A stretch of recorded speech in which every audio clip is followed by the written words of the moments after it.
అనంతపురం జిల్లా కంపతూరు మండలంలో TDP BJP మధ్య వర్గపోరు బగ్గుమంది. మండల బీజేపీ మాజీ కన్వీనర్ చక్రవర్తిపై టీడీపీ కార్యకర్తలు దాడి చేశారు. గ్రామాల్లో జరుగుతున్న సీసీ రోడ్ల విషయంలో వివాదం జరిగింది. ప్రస్తుతం బాధితుడు కళ్యాణదుర్గం ప్రభుత్వ ఆసుపత్రిలో చికిత్స పొందుతున్నాడు. గ్రామాలలో జరుగుతున్న అభివృద్ధి పనులలో నాణ్యత లోపంపై పంచాయతీరాజ్ డీఈ రాజన్నపై ఎవరో ఫిర్యాదు చేశారని బీజేపీ నేత చక్రవర్తి చెబుతున్నారు. కానీ ఆ ఫిర్యాదు తానే చేశా అనే అనుమానంతో టీడీపీ నేతలు తనపై దాడి చేయించారని ఆయన ఆరోపిస్తున్నారు.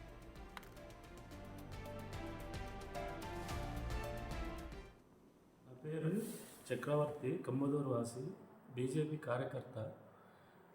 గ్రామంలో ఈరోజు పంచాయతీరాజ్ డిఈ గారు పర్యవేక్షించి ఆయన యొక్క అవినీతి బయటపడతాదనేసి ఆయనని తెలుగుదేశం కార్యకర్తలు మరియు నాయకులు కలిసి నా ఇంటిపైన నాపైన దాడి చేయించి అతను పరారయ్యి గ్రామం వదిలి వెళ్ళిపోయినాడు. ఎక్కడికి పోయినాడో మనకు అవసరం లేదు, నాకే తెలియదు.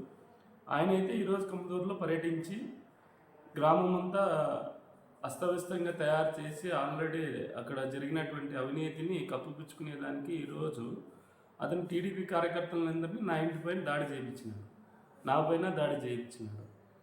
గాజులు మారుతి, చిదంబరయ్య, శ్రీరాములు, బాగేపల్లి రాజా, వరలక్ష్మి, గంగా భవాని, చలపతి తదితరులు టీడీపీ కార్యకర్తలే ఉన్నారు. కూడా సమాచారం అందించినాను, డైల్ 100 చేసి అంతలోపలే నా ఇంటిపైన దాడి చేసి టీడీపీ కార్యకర్తలంతా నా మీద బజార్లోనే ఊరంతా ఊరేగించినారు, కాలినడకతో ఊరేగించి. ప్రజా సమస్యలపైన వేరే గ్రామానికి సంబంధించో లేకుంటే కంబదూరు పంచాయతీకి సంబంధించిన వ్యక్తులు ఎవరిచ్చినారో మనకి తెలియదు. కానీ గ్రామస్తులంతా మా కుటుంబం పైన, నా పైన ముక్కుంబడి దాడి చేసి మూగ దెబ్బలతో ఇబ్బంది పెట్టినారు.